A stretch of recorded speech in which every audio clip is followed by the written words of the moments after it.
अगर आप stock market से पैसा कमाना चाहते हो तो ये वीडियो आपके लिए है। कोई भी अगर ट्रेड करके अच्छा खासा प्रॉफिट जनरेट कर सकता है कंसिस्टेंसी के साथ, वो स्ट्रेटेजी आपके साथ मैं शेयर करने जा रहा हूँ। तो आपको ध्यान में रखनी होगी ये बातें कि अगर कोई ट्रेड लेना है तो वो कहाँ पर और एसएल कहाँ रहेगा, टारगेट क्या रहेगा, टारगेट का रेशियो क्या रहेगा, वो जानने के लिए सबसे पहले आपको मैं स्लाइड पे बता देता हूँ कि किस तरह से आपको कहाँ पर बाय सेल करना होगा। तो सबसे पहले मैं यहाँ पे आपको ये मूविंग एवरेज के बारे में बता देता हूँ। मूविंग एवरेज के पास में आकर प्राइस कैसे ऊपर जाती है और नीचे आती है, उसको देखिए आप देख रहे होंगे प्राइस इसके मूविंग एवरेज के पास में आया, फिर अपर गया, फिर वापस डाउन साइड आया है, वापस अपर साइड गया है, एंड देन वापस डाउन साइड आया है। जैसे कि यहाँ पे आप देख रहे हैं, जैसे कि मूविंग एवरेज ऊपर जा रहा है तो प्राइस भी ऊपर जा रहा है। ये आपको बाय सेल कहाँ करना है वो आपको मैं बता देता हूँ। ये आपको जो मूविंग एवरेज के सपोर्ट पे बाय करना है, और सपोर्ट कहाँ कहाँ है जैसे कि मैं आपको बता देता हूँ। एक सपोर्ट यहाँ पे है, एक और यहाँ पे है, एक और यहाँ पे है, एक और यहाँ पे है।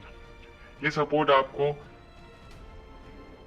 ऐसे फाइंड करने होंगे चार्ट पे। मूविंग एवरेज के पास में आते ही आपको पास में पता लगाना है कि ये सपोर्ट ले रहा है या नहीं।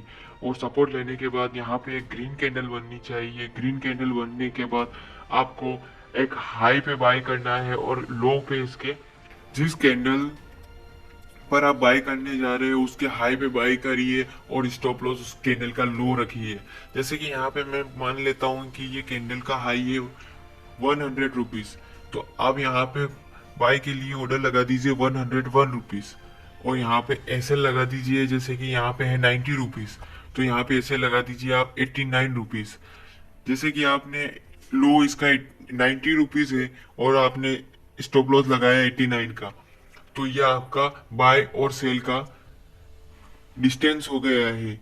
जो आपने एसएल और आपने बाई का प्राइस लिया है, उन दोनों का डिफरेंस निकालना है। बाय माइनस करोगे जो आएगा डिस्टेंस, उसका 1 × 2 कर देना। अगर यहाँ पे कितने का अगर स्टॉप लॉस बन रहा है देखा जाए तो 11 रुपीज का स्टॉप लॉस, यहाँ पे देखा जाए तो 11 रुपीज का स्टॉप लॉस बना है, तो 11 रुपीज का स्टॉप लॉस उसका ×2 कर दीजिए आप, तो 22।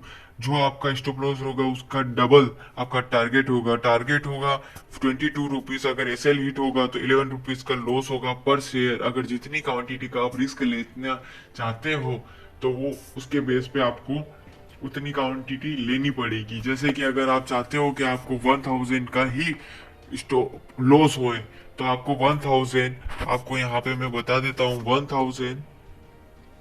1000 जो भी स्टॉप लॉस बन रहा है आपका, यहाँ पे उससे डिवाइड कर दीजिए। जो भी बनेगा वो आपको यहाँ पे आपको वो क्वांटिटी दिखा देगा कि आपको इस क्वांटिटी से ट्रेड करना होगा, तभी आपको 1000 से मैक्सिमम लॉस होगा, इससे ज्यादा नहीं होगा। अगर आपको इसको रिस्क मैनेजमेंट के साथ फॉलो करते हो तो आपको पैसा ये बाइंग का हो गया सेटअप। अब मैं आपको सेलिंग का सेटअप बता देता हूँ। सेलिंग में बेसिकली वैसा ही होगा जैसे मूविंग एवरेज यहाँ पे डाउन आ रहा है, ये अप जा रहा है। जैसे यहाँ पे आपको दिखाई दे रहा है ये मूविंग एवरेज है, रेड लाइन, और यहाँ पे जो मैं दिखाने जा रहा हूँ ये ग्रीन लाइन, यह होगा बेसिकली आपका प्राइस। तो जैसे कि यहाँ पे प्राइस आया है इसके पास और ऐसा चल रहा है, जैसे कि यहाँ पे upward and then downward this side, this is basic rule. देख सकते हो आप कि यहाँ पे अगर मूविंग एवरेज आया है तो यहाँ पे एक रेड कैंडल बननी चाहिए, और इसके नीचे आप शॉर्ट करोगे और स्टॉप लॉस से रखोगे। जो डिस्टेंस होगा उसका टारगेट यहाँ पे रखोगे। अगर जैसे कि इस केस में देखा जाए तो यहाँ पे आपका एसएल हिट हो चुका है, क्योंकि ये बेस्ट एग्जांपल है कि फर्स्ट ट्रेड में ही आपका एसएल हिट हुआ, तो आपको पता चल गया है कि ऐसे एसएल हिट होना भी जरूरी है। क्योंकि अगर आप एसएल नहीं लगाओगे तो अगर प्राइस अगर यहाँ पे चला गया तो आपका ज्यादा लॉस होने की पॉसिबिलिटी ज्यादा होती है।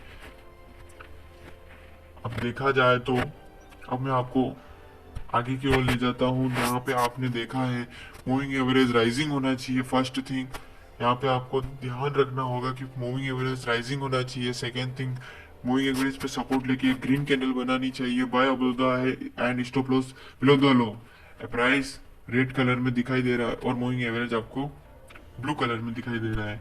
इसी तरह से आप यहाँ पे ये चार्ट में देख सकते हो कि डाउन फॉलिंग है, और यहाँ पे शॉर्ट कर सकते हो क्योंकि यहाँ पे रेड कैंडल बनी है।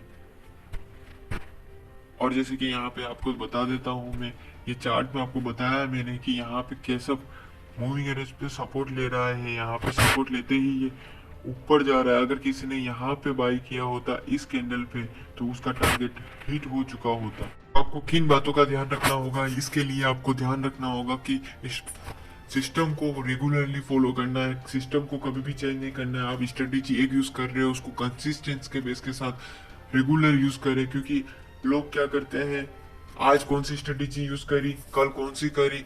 रखना होगा कि मूविंग एवरेज आपको राइजिंग होना चाहिए, 44 mm rising with green candle बननी चाहिए, उसका by about the high and stop loss below the of the candle. तो यहाँ पे आपको देखना होगा कि टारगेट कैसे निकालना है। आपको मैंने बताया है स्लाइड पे, entry minus stop loss and then multiply 2। जो जितना स्टॉप लॉस का डिस्टेंस है उसका डबल आपका टारगेट होगा। और जैसे ही आपने बाइंग में किया है वैसे ही आपको सेलिंग में ध्यान रखना होगा। सेलिंग में आपको 44 mm फॉलिंग होना चाहिए, रेड कैंडल बननी चाहिए और उसके नीचे कैंडल के लो पे आपको शॉर्ट करना होगा और उसके हाई पे आपको स्टॉप लॉस रखना होगा। और जो भी डिस्टेंस होगा स्टॉप लॉस और एंट्री का वो आपको 1:2 का टारगेट रख के चलना होगा। ये आपको यहाँ पे ध्यान रखना होगा। अप ट्रेंड होना चाहिए, ग्रीन कैंडल बननी चाहिए, by about the high, stop loss below the candle. मैं आपको ले जाता हूँ चार्ट पे कि कैसे ट्रेड करते हैं, कैसे टारगेट फाइंड करते हैं, कैसे एसएल फाइंड करते हैं। तो चलिए, तो जैसे कि आपको ये चार्ट दिखाई दे रहा होगा, यहाँ पे आपको सबसे पहले आपको यहाँ पे मूविंग एवरेज इंडिकेटर ऐड करना होगा। जैसे कि आपको अगर मूविंग एवरेज इंडिकेटर ऐड करना नहीं आता है तो यहाँ पे प्लस का आइकन दिखाई दे रहा है नीचे, यहाँ पे क्लिक करोगे आप, इंडिकेटर पे क्लिक करना, उसके बाद यहाँ पे लिखना है MA moving average, simple moving average को सेलेक्ट करना है और आपको यहाँ पे उसकी सेटिंग पे क्लिक करना है। यहाँ पे जाके आपको यहाँ पे सेलेक्ट करना है 44। एवरेज का सेटिंग में 44 डाल दिया है और यहाँ पे आप कलर चेंज करना चाहते हो तो कर सकते हो और सेलेक्ट। देन आपको टाइम फ्रेम क्या रखना होगा, 1 डे। 1 डे के टाइम फ्रेम पे आपको ये सिस्टम फॉलो करना होगा। जैसे कि मैं बैक टेस्टिंग के लिए मैं पीछे चला जाता हूँ, तो स्लाइड में सबसे पहले आपने क्या चेक किया है कि मूविंग एवरेज, पहले मैं आपको बाइंग का बता देता हूँ कि मूविंग एवरेज राइजिंग होना चाहिए और ग्रीन कैंडल बननी चाहिए और उस ग्रीन कैंडल का हाई ब्रेक होता है तो एंट्री बनेगी by about the high and जो जिस कैंडल पे आपने एंट्री की है उसी कैंडल का स्टॉप लॉस रहेगा। जैसे कि यहाँ पे मैं इस कैंडल को लेता हूँ, जैसे कि आप देख पा रहे होंगे ये कैंडल, इस कैंडल को मैं लेता हूँ। यहाँ पे मूविंग एवरेज भी राइजिंग है, ग्रीन कैंडल बनी है और यहाँ पे अगर इसी का हाई ब्रेक होता है तो मैं एंट्री करूँगा और स्टॉप लॉस यहाँ पे रहेगा।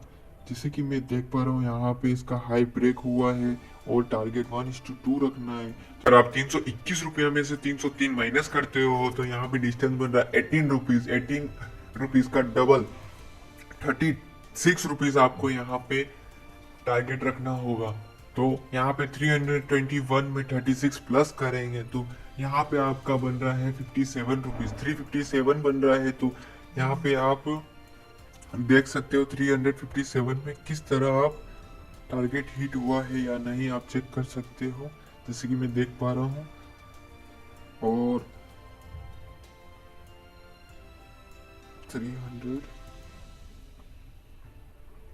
354 तक जाके आ चुका है ये स्टॉक, ये यहाँ पे बेसिकली 354 पे जाके आया है ये यहाँ पे। अगर आपने यहाँ पे बाय किया होता तो अप्रोक्सली टारगेट हिट हो चुका है। और यहाँ पे उसके बाद वहीं से देखो, आपने देखा होगा कि मूविंग एवरेज डाउन होने लगा और प्राइस नीचे आने लगी। जैसे कि आप देख पा रहे होंगे यहाँ पे दूसरा ट्रेड बताता हूँ मैं आपको। अगर मूविंग एवरेज में राइजिंग में ग्रीन राइजिंग है तो यहाँ पे ग्रीन कैंडल भी बनी है और इसका अगर हाई ब्रेक करता है तो एंट्री होगी। अगर स्टॉप लॉस जिस कैंडल पे आपने एंट्री की है उस कैंडल का स्टॉप लॉस रखना होगा। जैसे कि यहाँ पे देख पा रहा हूँ मैं, यहाँ पे प्राइस ने कैंडल का जिस कैंडल पे आपने राइजिंग पे यहाँ पे हाई पे इस कैंडल पे आपकी एंट्री बनी होगी अप्रोक्सीमेटली 490 पे अगर आपकी एंट्री बनी होगी तो आपका स्टॉप लॉस यहाँ पे रहेगा 75 मानो 475। अगर 90 पे अगर आपका बना है तो 15 रुपीज का आपका एसएल बन रहा है तो उसका डबल 30 रुपीज आपका बन रहा है टारगेट। तो टारगेट को आप देख पा रहे हो कि ये अप्रोक्सली टारगेट हिट हो चुका होगा। तो यहाँ पे 390 490 पे अगर मैंने बाय किया है और यहाँ पे मैं अगर इसका करता हूँ तो अप्रोक्सली यहाँ पे ये बन रहा है टारगेट। जैसे कि यहाँ पे आप देख पा रहे होंगे, यहाँ पे टारगेट हिट हो चुका है 523 के समथिंग। यहाँ पे अगर आप देख पा रहे होंगे, अगर किसी ने यहाँ पे बाई किया, किसी ने यहाँ पे बाई किया, किसी ने यहाँ पे बाई किया, किसी ने यहाँ पे बाई किया, किसी ने यहाँ पे बाई किया, अगर आपने इतने ट्रेड में अगर आपने बाय किया है और एवरेज अच्छा खासा बना है और अच्छी क्वांटिटी में अगर आपने बाय किया है और मूविंग एवरेज जैसे ही मूविंग एवरेज के नीचे अगर कैंडल यहीं पे ही मूविंग एवरेज कैंडल ने क्लोजिंग दे दी है। अगर मूविंग एवरेज ने 44 मूविंग एवरेज ने अगर उसके नीचे कैंडल ने क्लोजिंग दे दी है तो वहाँ पे आपको एग्जिट करना होगा, अगले दिन एग्जिट करके रखना होगा, क्योंकि आपने सिस्टम को फॉलो किया है तो ये करना होगा। साइडवेज में मार्केट में कभी भी ट्रेड मत करना, क्योंकि एसएल ज्यादा हिट होने के चांसेस है। इसका इस स्ट्रेटेजी का यही डिसएडवांटेज है।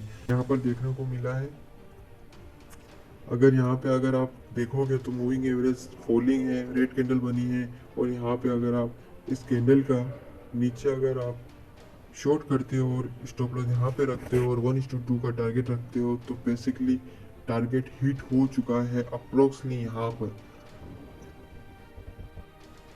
भी सेल कर सकते थे आप। यहाँ पे आपको बताया मैंने किस तरह से आप सेल करके अच्छा खासा प्रॉफिट जनरेट कर सकते थे। और यहाँ पे भी मूविंग एवरेज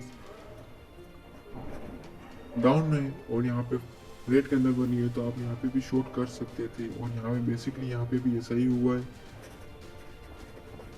1:2 टारगेट का रखना है। और यहाँ पे अभी करंट मार्केट अभी मूविंग एवरेज की तरफ खड़ा है, क्योंकि इस स्ट्रेटेजी में इतना ही था। अगर आपको ये वीडियो अच्छा लगा है, कुछ सीखने को मिला है, जो सीखता है तो वो आगे बढ़ता है। तो सीखा हुआ काम नहीं आता, सीखा हुआ अप्लाई करने से पैसा बनता है। अगर आपने यहाँ पे अगर आज सीखा है और आपने चार्ट पर अप्लाई करा और बैक टेस्टिंग की है एंड आपने करंट मार्केट में वो अप्लाई किया है तो आप यहाँ पे पैसा बना सकते हो। That's important thing. Be disciplined. Discipline is the most important thing to make money in the stock market. That's it.